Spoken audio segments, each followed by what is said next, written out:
Glória a Deus, louvado seja o nome do Senhor. Convido você, por gentileza, para abrir sua Bíblia no Evangelho de João, no capítulo 9, começando no primeiro versículo, seguindo até o 12º.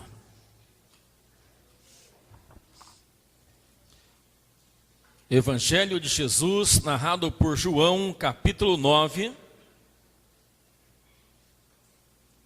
começando no primeiro versículo,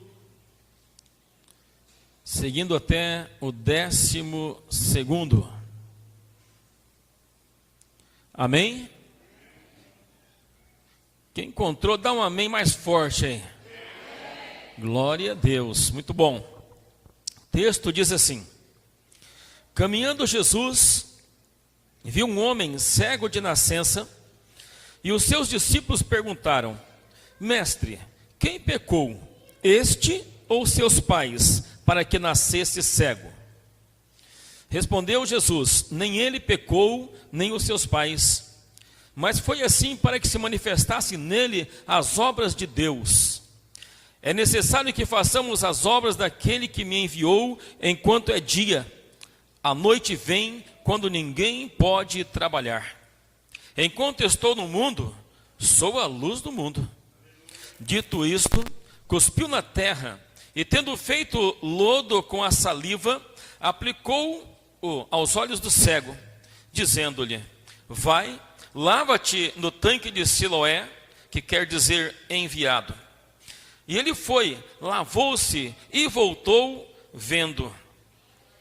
Então os vizinhos e os que dantes o conheciam de vista, como sendo mendigo, perguntaram: não é este o que estava sentado pedindo esmolas?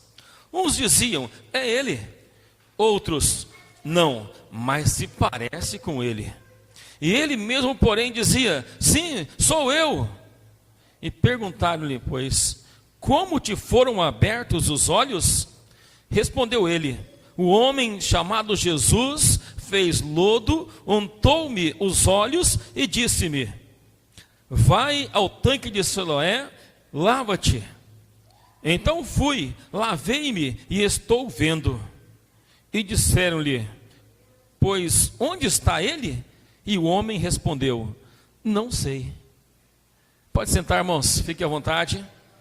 Glória a Deus, por mais uma vez estarmos aqui na casa do Senhor, nosso Deus, podendo refletir um pouco mais na palavra de Deus. Já estamos adorando a Ele desde que chegamos aqui, que adentramos as portas deste templo. Nós já estamos adorando a Deus e agora vamos adorá-lo mais um pouquinho aqui, refletindo na palavra de Deus, aquilo que o Senhor tem aqui para a nossa vida nesta noite, nesta palavra maravilhosa que Ele nos concedeu, mostrando que Cristo opera uma transformação completa. Amém? Você crê nisso?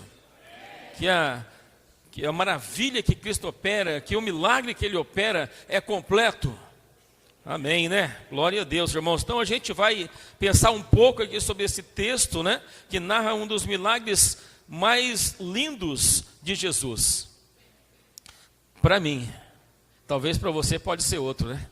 Mas para mim esse texto ele é extraordinário, é maravilhoso. Eu acho lindo o que acontece aqui, desde o início até o fim aqui desse texto, o que ele mostra para a gente. Para mim é lindo esse texto, esse milagre aqui.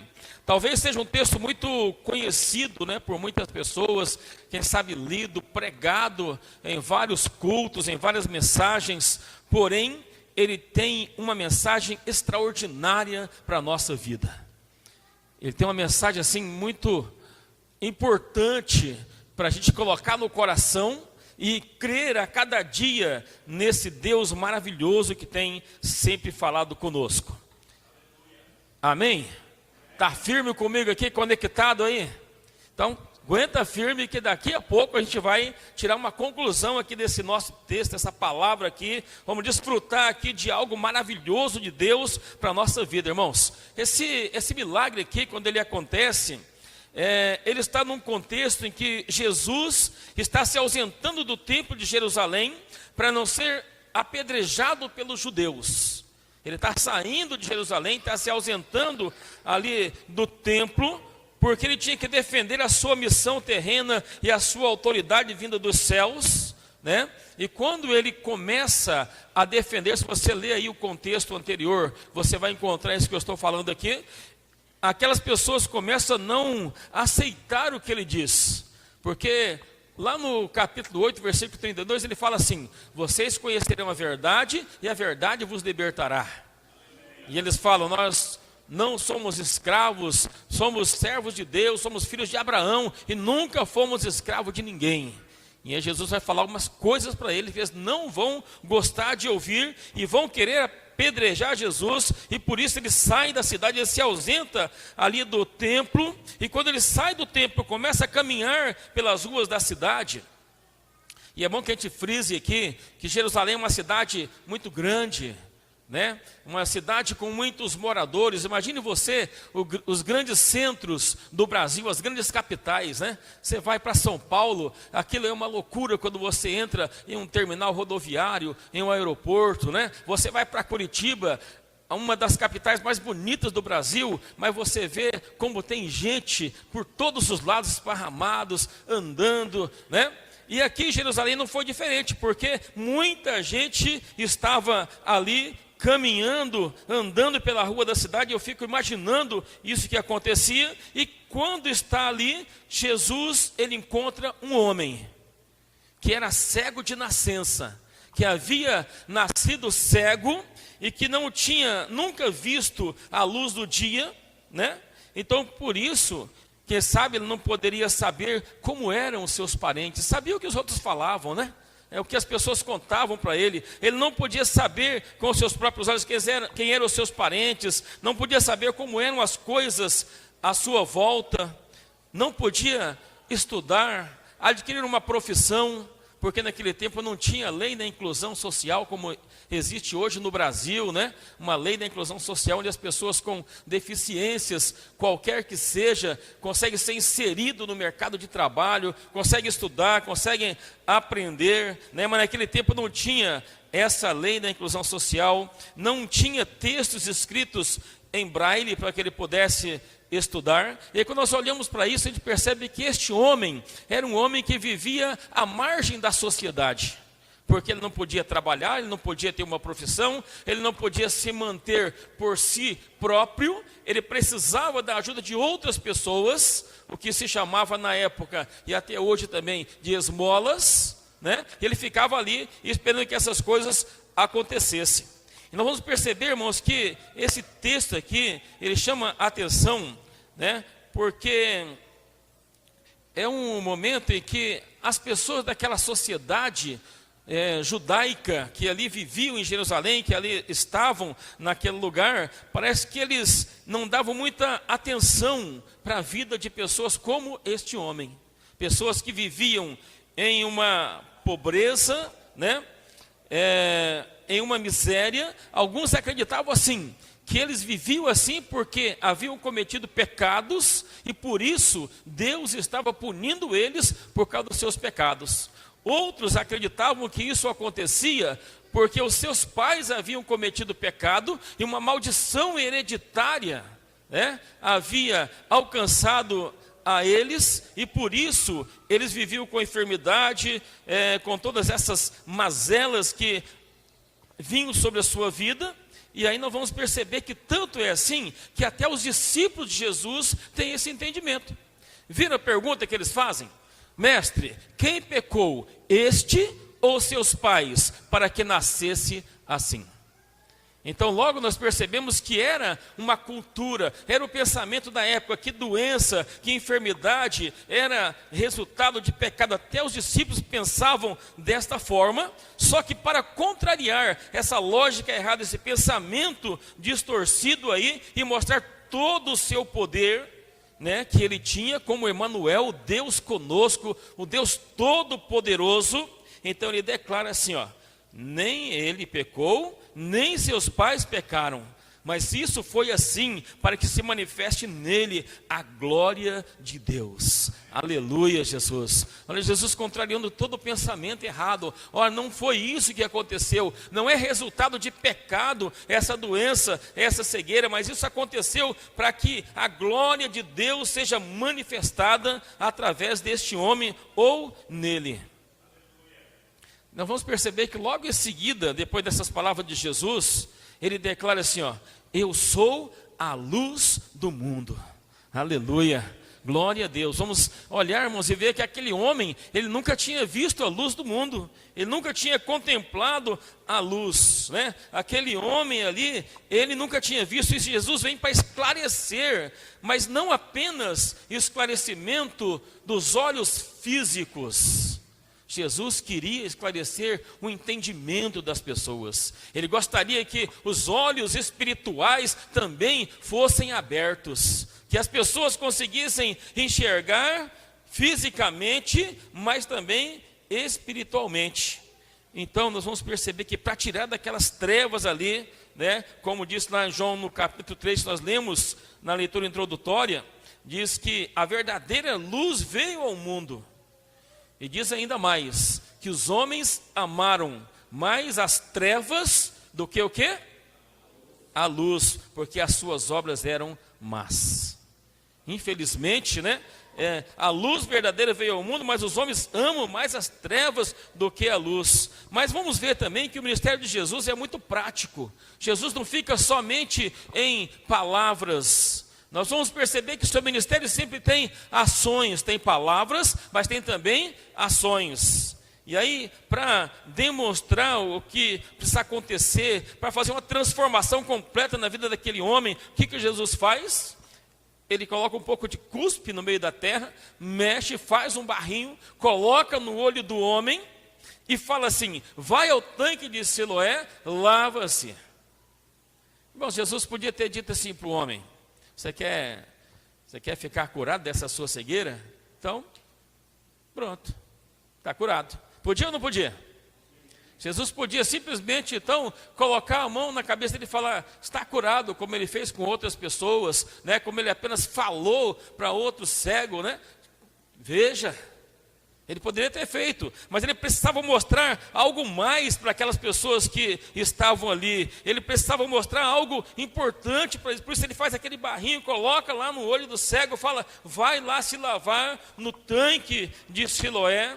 E ele faz isso para mostrar que o problema ali não era unicamente a cegueira física, que o problema ali não era unicamente a cegueira dos olhos físicos, mas que era a cegueira espiritual. Era justamente isso que estava acontecendo e Jesus queria resolver este problema. Mas nós vamos perceber, irmãos, que muitas pessoas não acreditavam que ele era Deus. Por isso queriam apedrejá-lo, por isso queriam matá-lo. Ele vai sair de Jerusalém por causa disso, porque eles não acreditavam. Mas nós vamos entender também que com essa ação de Jesus, muitas pessoas que não acreditavam que ele era Deus, vão passar a glorificar o nome de Deus. As pessoas vão ver o milagre, vão ver a bênção, vão ver as maravilhas acontecendo na vida daquele homem. Porque diz a Bíblia que quando ele vai ao tanque, que ele se lava naquele tanque de Siloé, ele começa a enxergar, ele começa a ver. E agora eu imagino, né, tudo colorido na frente dele, árvores, pessoas, animais, enfim, ele começa a enxergar tudo que existia ali no mundo do seu tempo, ele começa a ver. E eu fico imaginando que ele volta naquele lugar para encontrar Jesus, para ver quem é que tinha curado. Mas quando ele chega lá, Jesus não está mais ali, já tinha saído, tinha ido fazer outras coisas. E ele agora está enxergando, feliz da vida. Só que quando ele está assim, começam algumas pessoas a fazer uns questionamentos para ele, né? Uns perguntam assim: ei, aquele lá, não era aquele cego que ficava ali pedindo esmolas? E agora parece que ele está enxergando tudo? Aí uns diziam assim: é ele. Outros falavam: parece muito. Vamos conferir se a barba é igual, se o cabelo é o mesmo, né? Outros falavam assim, eu acho que não é não. E aí o texto diz que o próprio homem, ele olha para eles e fala assim, sim, sou eu mesmo. Era eu que ficava aí esmolando, pedindo ajuda. E agora as pessoas começam então a se perguntar aqui, irmãos, o questionamento aqui, ele vai ser direcionado para aquele homem. Quando eu olho para a história aqui, um pouquinho para trás, eu vejo um homem à margem da sociedade, abandonado, esquecido, rejeitado, que ninguém dava nada por ele. Quando eu olho agora a história, depois de Jesus na vida daquele homem, eu vejo um homem feliz, enxergando, todo mundo olhando para ele, fazendo perguntas, questionando, querendo saber o que havia acontecido na vida dele. Aquele homem que antes era ignorado por todos, que passavam por ele como se ele não existisse, né? Pois ele era apenas o quê? Mais um cego mendigo em Jerusalém. Só isso que ele era. Mais um cego mendigo que tinha por ali. Só que agora as coisas mudaram, porque ele está com a saúde perfeita. Ele chama a atenção das pessoas. Preste atenção, grave bem isto que eu vou falar para você agora, neste momento. Enquanto ele era um cego mendigo, ninguém se interessava por ele. Mas agora todos voltaram a atenção para ele. Enquanto ele estava lá como um ninguém, as pessoas não se interessavam. Mas agora as atenções voltaram para ele, os olhares voltaram para aquele homem. E o que deixava aquelas pessoas mais intrigadas é que o ex-cego disse que o homem que havia curado era Jesus, que colocou um pouquinho de lodo no seu olho e mandou ele se lavar no tanque. Eles ficavam, mas como pode um homem colocar barro no olho do outro, mandou ele se lavar no tanque e de repente ficar curado? Né? Percebemos que aquele homem não teve a oportunidade de ver Jesus, porque quando ele volta lá, Jesus já tinha saído, não estava mais ali. Por isso é que ele disse, eu não sei onde ele está. Que eles perguntavam, cadê esse homem? Quem é ele? Onde ele está? Ele dizia, é um homem chamado Jesus, mas eu não sei onde ele está. Enquanto eu fui me lavar, ele saiu, eu não sei mais aonde ele está. Isso aqui, irmãos, incomodou a cúpula judaica.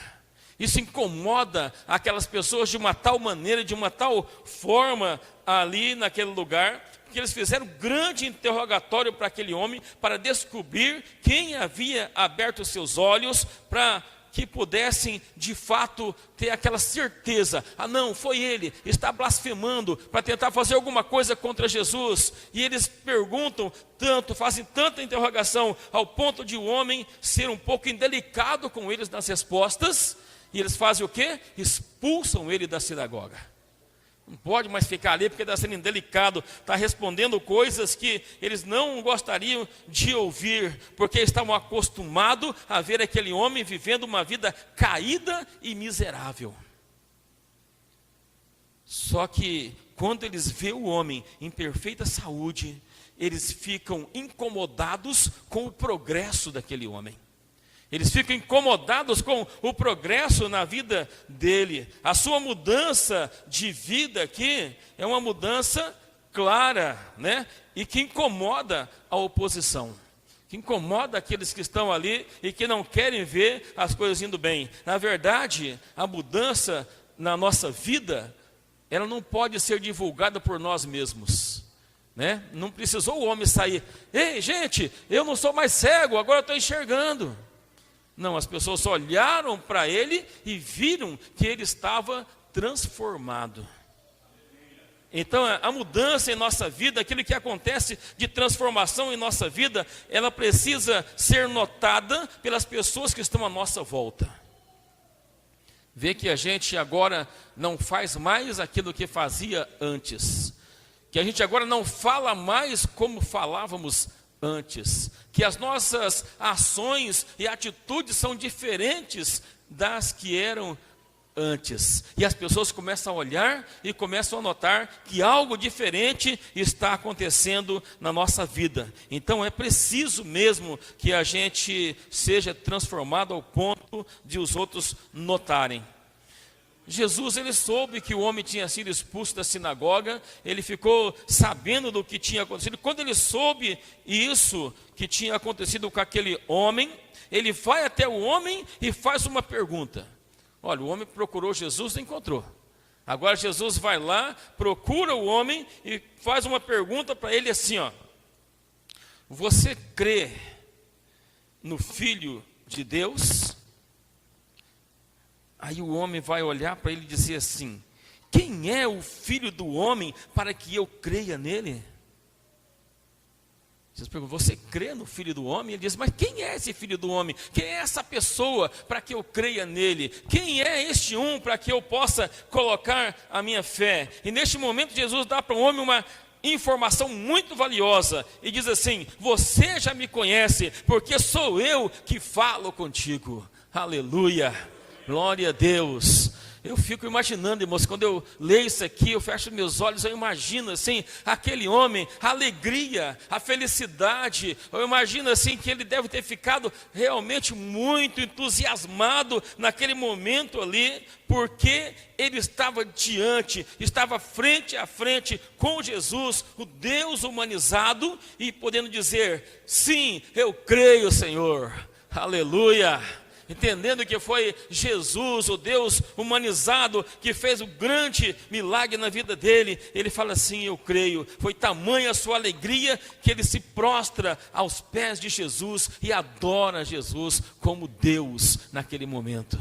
Glória a Deus. Enquanto muitos não acreditavam, enquanto muitos queriam expulsar Jesus da sinagoga, queriam apedrejar Jesus, agora o homem está ali jogado, prostrados ali aos pés do mestre. E o objetivo maior de Jesus aqui, irmãos, não era simplesmente livrar o homem da cegueira física, como eu já disse. O objetivo principal de Jesus aqui, nesse momento, nessa ação, era de libertar o homem da sua cegueira espiritual, de mostrar para as pessoas à sua volta que era possível serem livres da cegueira espiritual e receber a maior das bênçãos que o ser humano pode receber de Deus. Porque muito além de uma cura física, embora que essa foi uma cura assim extraordinária, ver para quem nunca tinha visto, algo extraordinário, mas não, Jesus tem algo muito melhor ainda do que dar vista aos cegos. Jesus, ele quer dar a salvação para as pessoas. Jesus deseja dar a maior das bênçãos para as pessoas. E aquele homem recebe a palavra de Jesus, que ele está curado, que ele foi aceito, que ele foi salvo. Porque o seu desejo ali não era simplesmente fazer uma cura física, mas salvar o ser humano.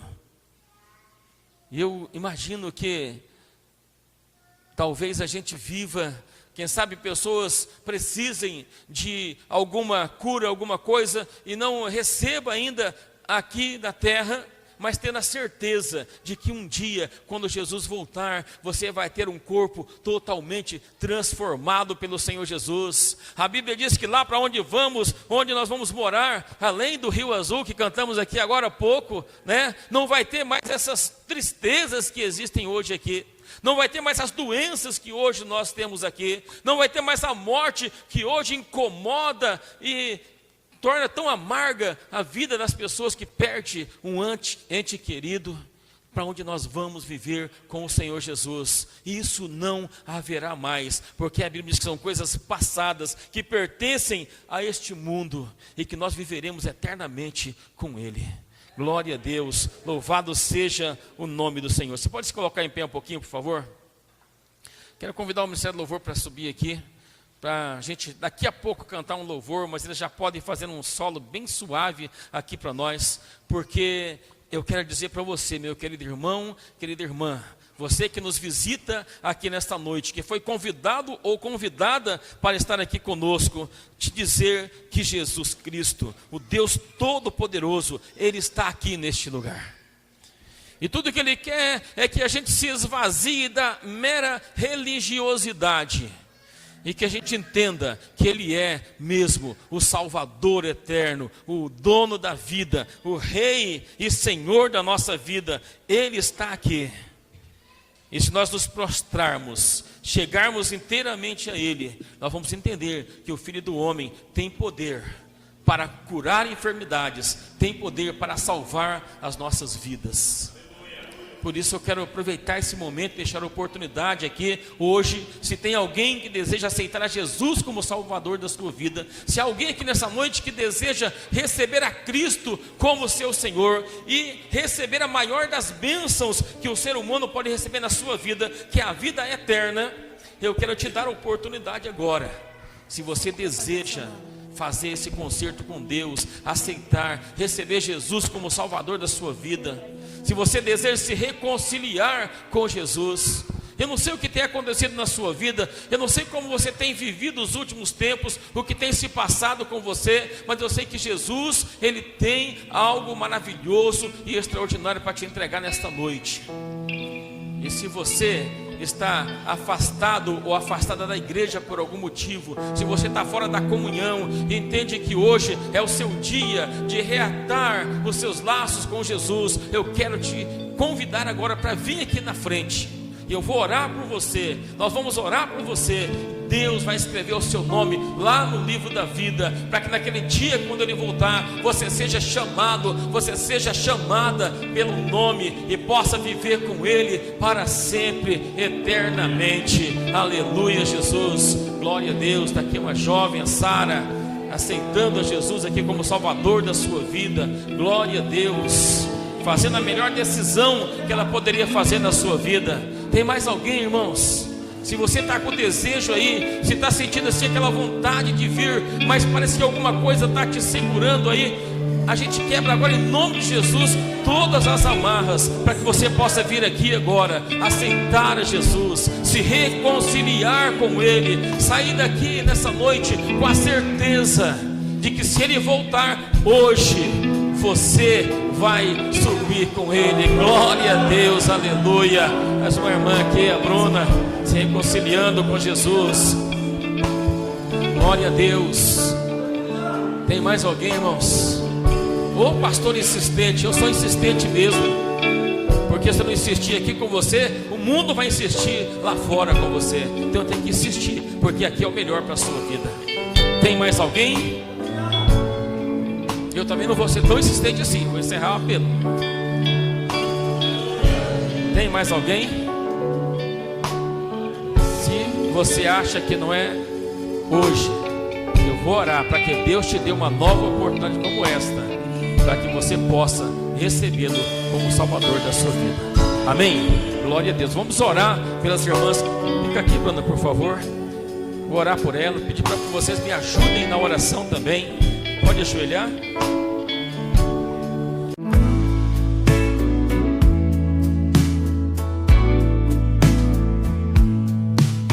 In the midst of the storm I find peace.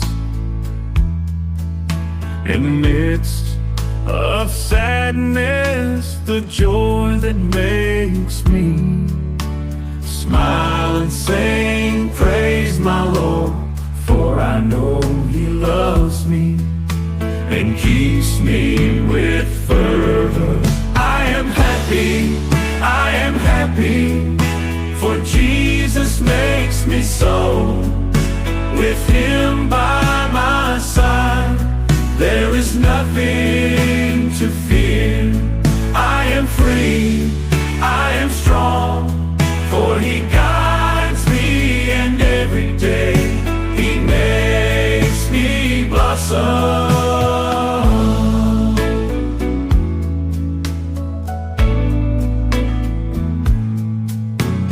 Even when tears fall endlessly, His voice calms me, makes me dream of a better future full of hope, where pain turns into sweet memories. I am happy, for Jesus makes me so. With Him by my side, there is nothing to fear. I am free,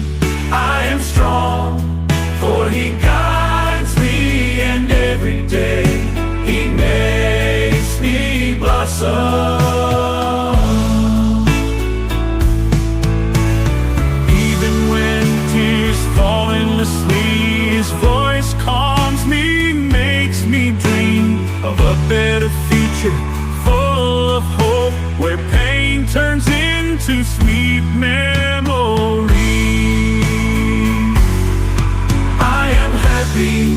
I am happy, for Jesus makes me so. With him by